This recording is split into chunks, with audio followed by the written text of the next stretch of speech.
1 week from today, former Red Sox ace Pedro Martinez becomes the second Dominican inducted into baseball's Hall of Fame in Cooperstown. Now, earlier this week, Alberto Vasallo caught up with Boston Herald sports writer Michael Silverman, who co-authored Pedro's recently released memoir. Here's the conversation. Yes, the book is simply and aptly titled Pedro, because around these parts, you only need to use his first name, and sports fans across New England know exactly who you're talking about. In his new memoir, Red Sox legend and Hall of Famer Pedro Martinez treats us to a very personal and colorful look at not only his personal life, but his professional career. Now, Michael Silverman, Boston Herald sports writer and the co-author of the book, joins us this morning, exactly 1 week before the formal induction of Pedro into Cooperstown next Sunday. Buenos días. Buenos días, Alberto. ¿Cómo estás? Bien. You know a little bit of Spanish, it must have helped you, right? Un poquito. I just gave you basically all 5 words I know. Well, no, I know you know a little more because as we get into this, you co-authored his memoir. This is not a biography, but a memoir. This is Pedro's words, really. Correct. Pedro sanctioned it. Pedro, asked if I could do it, and it's very much what's in there is what Pedro wanted in there. Yeah. Now, just take me back. How did you get this gig? Because a lot of people want to write this. And I know you have a little story, came up to you and told you this a long time ago. You were talking about it. Well, yeah. In the middle, I had the honor of covering his entire career here. And we hit it off early. When I went down to the Dominican, I invited myself down there. Anyway, we had a good relationship. And in 2000, I remember we were in Baltimore. And he was in the middle of some amazing run. This is the 2000 year, his second of 2 Cy Youngs with Baltimore, with the Red Sox. And I said, Pedro, your story would make a great book. Why, Silver? You want to write it? And I said, well, yeah, sure, I would. But, I just think you should have a book. He said, well, I'll keep you in mind. He said, maybe I'll let you do it. And, we kind of let it rest, and every now and then he would bring it up or I would bring it up, and it was clear that he wasn't going to do anything until well after he was retired. And then a couple of years ago, I got a call from Fernando, his agent, saying, Pedro, he's ready to go and he wants you to still do it. So that's what began it all. It was over more than 2 years ago. I texted you when I started to read it, because I thought I knew Pedro well. I did. Right. But your book taught me a lot about Pedro. So I can imagine the regular fan. And it's great because you take it through a chronological order. His whole time with the Dodgers, and his brother Ramon figures prominently because he had a great relationship with him, but he hated to be called Ramon's little brother, right? Oh, yeah, absolutely. That, for me, Alberto, like you said, you discovered things you didn't know. What I was most curious about writing was those early years with Pedro, how he got off the island, right, and became, signed with the Dodgers and made his way on to where we all know him. I didn't know much about that. We all heard he had this big chip on his shoulder, but how did he get this chip on his shoulder? He idolized Ramon. When Ramon signed with the Dodgers, that gave the family its first money. His parents were very poor. They didn't want for food, but they didn't have extra food. And with that first signing, the first contract that Ramon got, they were able to buy a refrigerator for the first time. He grew up in a house where there was no closet space, no anything. And that's when something clicked in Pedro's mind. It's like, look how much Ramon is helping this family. I'm going to do that too.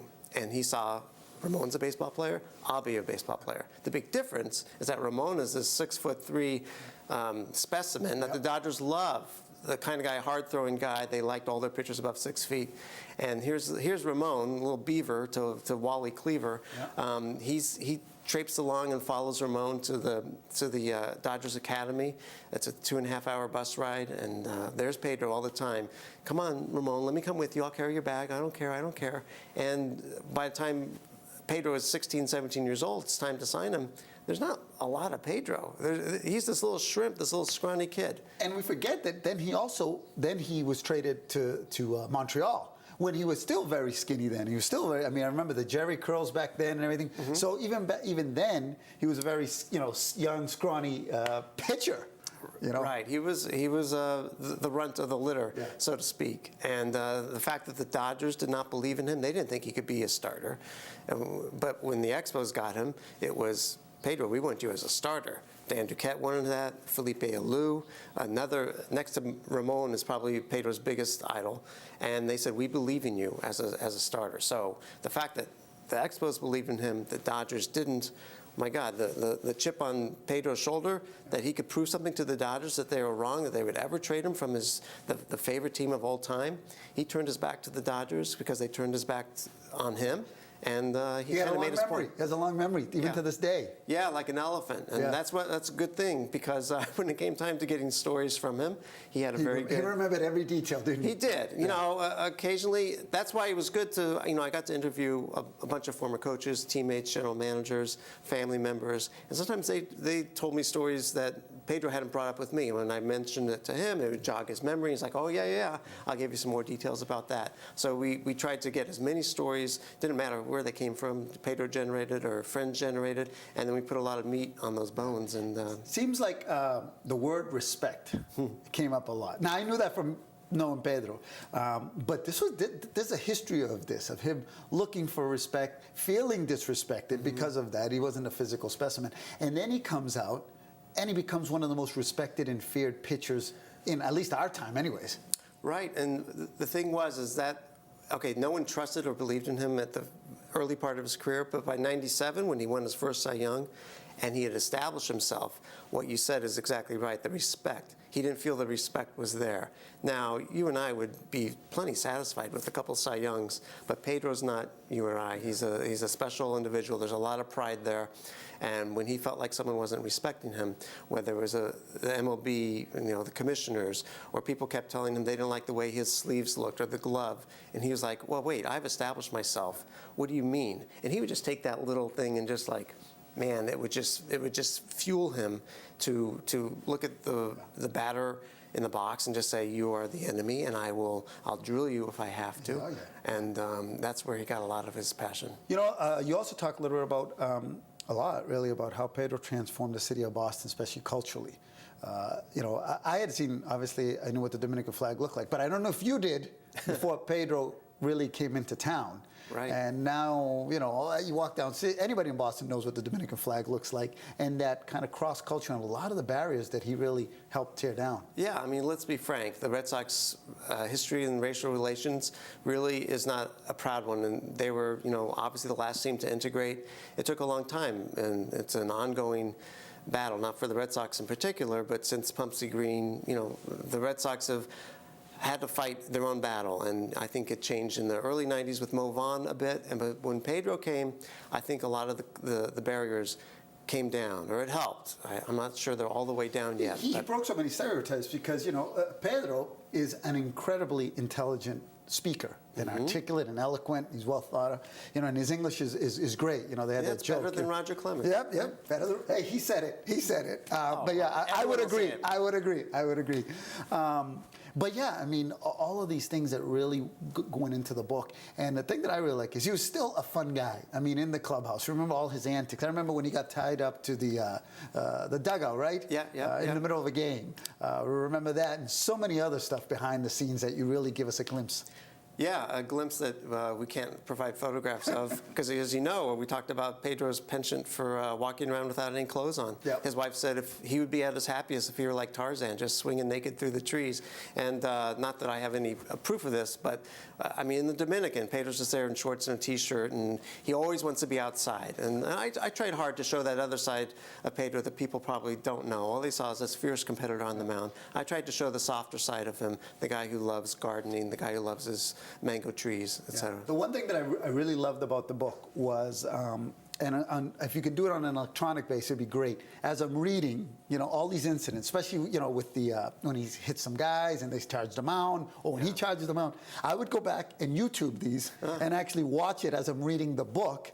And he describes it almost frame by frame. Yeah. It's unbelievable, his memory. And so I suggest you watch it, you read the book with YouTube, because it's great to be able to watch it. YouTube is also a co-author's best friend as well, because yes, he didn't have every single detail there, and what a resource it is. And yeah, I too wish that maybe the books in the future, besides on our Kindle, one day if we're reading, we can just click on that hyperlink and take you right to a YouTube account of that big fight with the Phillies, say in '96.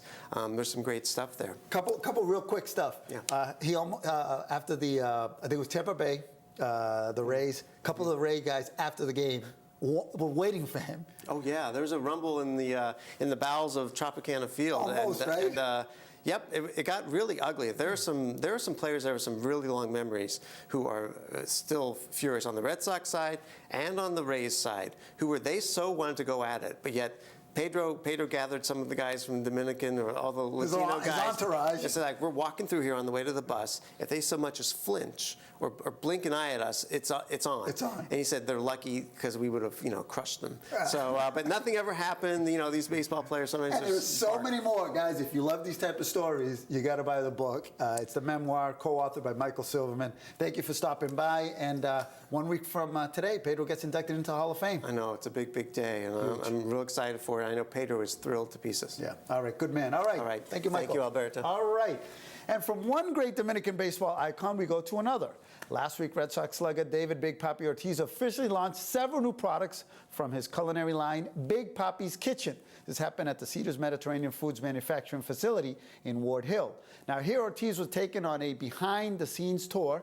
You see the picture of Big Papi's Kitchen production at Cedars, culminating with a nice Q&A session with an opportunity to sample his new products. We actually got to speak to David, and here's a little bit of what David Ortiz had to say. I like cooking, especially in spring training when I'm by myself. I like to do things in the kitchen, so we came out with the idea, and we brought out the mango salsa. That was one of the first products that we brought into the market, and my favorite is the one with the black beans. Definitely, I'm a bean guy. So, but they have a lot of flavor, though. That's one of the most important things for me.